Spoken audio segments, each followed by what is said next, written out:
All right, who's up?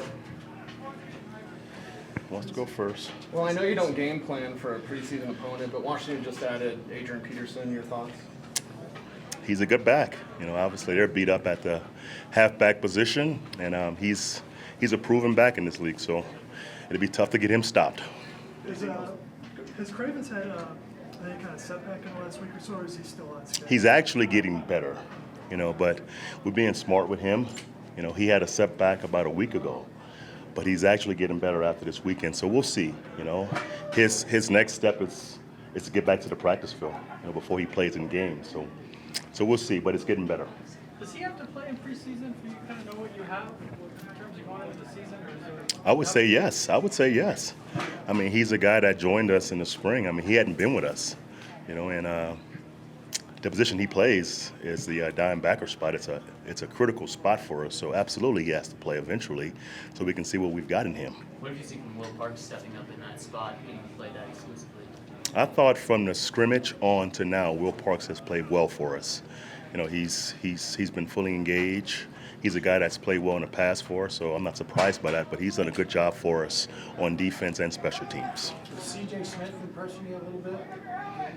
C.J. Smith is a player that's been consistent since the spring. I mean, he's made plays on the ball for us.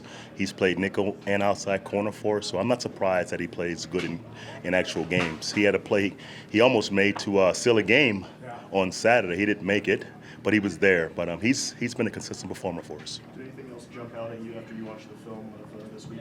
I tell you what, after really watching the tape, I was really impressed with our guys. We made a lot of progress. We didn't win the game.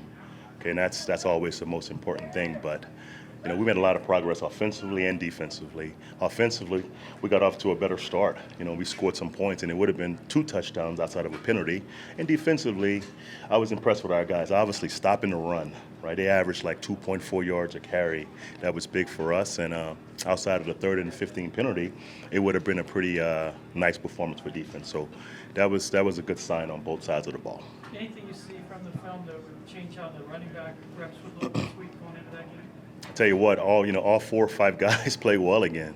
So right now it's an open competition still.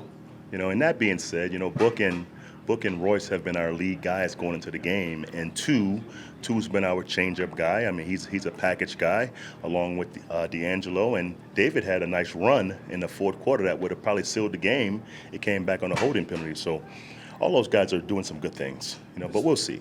Is Paxton playing this week? Everyone in the roster should have a chance to play again, so we'll see about that. We haven't discussed playtime yet.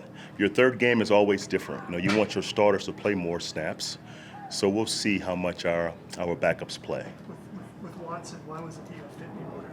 Watson, Menelik Watson wasn't a fit. Well, I would speak more to our guys that's playing well, like Billy Turner, and Eli. Those guys have played really well. So I'm not sure if he wasn't a fit any longer for our football team, but it just speaks to our guys that's playing really good behind him. And he's been injured. It's hard to make a football team, injured, and you've got 3 or 4 guys behind you playing good football. So it wasn't about fit. It was more about Billy and Eli and those guys playing good football. And Max Garcia. Max is having a hell of a camp. He's playing like a starter. So it's more about those guys than it was Menelik not being a fit.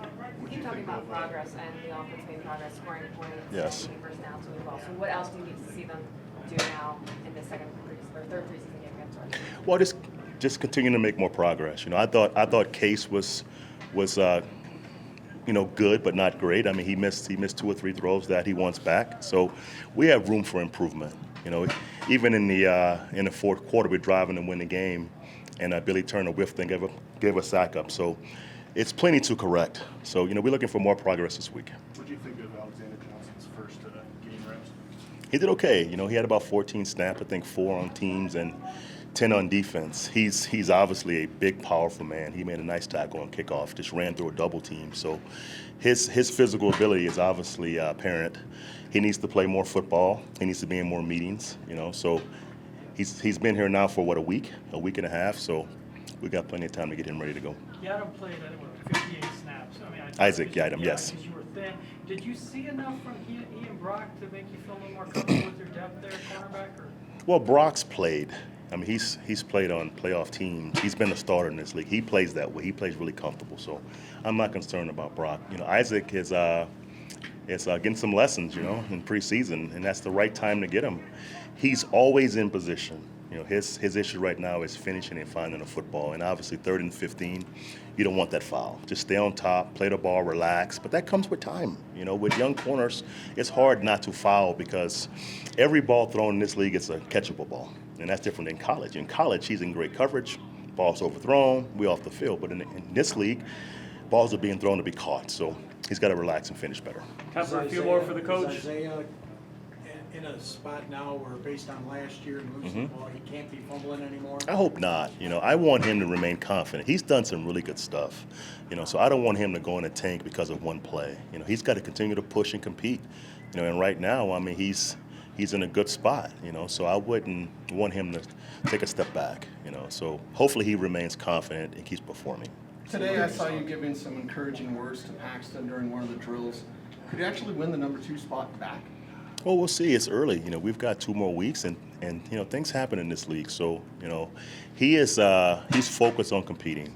He's obviously motivated by what happened to him a couple weeks ago. So that's a good sign. And he's upset by it, and he should be upset. So we've got 2 weeks to compete, and we'll see where it falls. When you say he's motivated, is he staying late or staying after doing extra work that we're not Right. seeing?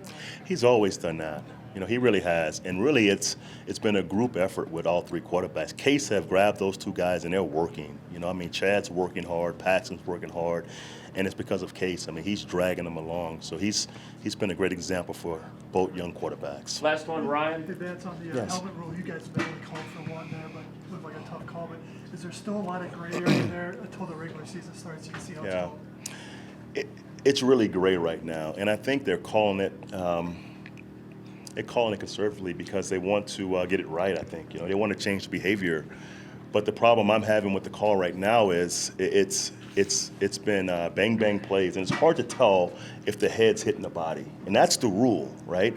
It's not about if the head's down. If it hits the body, that's the penalty. So with Isaacs, his head was down, but it didn't hit the body. It hit the it was placed to the side of the receiver, and it was shoulder on the body, not a foul. Even Fuller's on Andy, right? It was head down, but shoulder hit the pad, not a foul. The foul is when the head hits the body, and that's what we have to be careful of. But it's hard to tell because you tackle with your shoulder, but it's led by the head, so it's hard to officiate that really cleanly. So we'll see how it shakes out. But right now, it's gray for us and the players. Thank you very much, Coach. Did you think Andy could have been flagged? Andy? I don't know. He's defending himself. So Fuller's a corner coming to hit him. What's he going to do? Keep his head up and not take it in the chin? So he actually, right, he drops his shoulder, which is attached. The head's attached to the shoulder. The head's going to drop. So we have to be careful, and we have to use common sense, right? We know what spearing looks like. So call spearing, but don't call good football. Good football tackles. Call it when it's spearing. If it's not spearing, don't call it. Thank That's you my very much, opinion. Coach. Thank you. Thank you.